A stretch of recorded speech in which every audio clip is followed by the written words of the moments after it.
मुन्ना मल्लिक आदिवासी भारत महासभार राज्य आवाहक। भारत महासभा तार वर्तमान नेशनल लेवल रे सम्मेलन करने को जाऊँगी।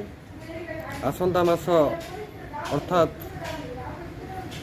मे मास 7-8 2 दिन धरिकी तार सम्मेलन कर सर्वभारतीय सम्मेलन करने को जाऊँगी। आदिवासी ये जो समस्या रही जल जमी जंगल ये सब जो व्यवस्था रही सरकार आदिवासी को अणदेखा करुँच। ग्रामसभार मान्यता दौना।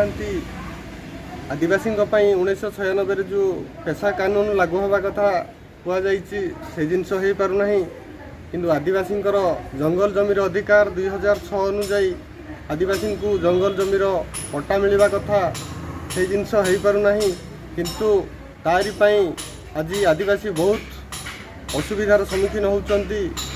एपटे केंद्र सरकार हुंतु किंबा राज्य सरकार आदिवासी कथा कौन कर्णपात करूना।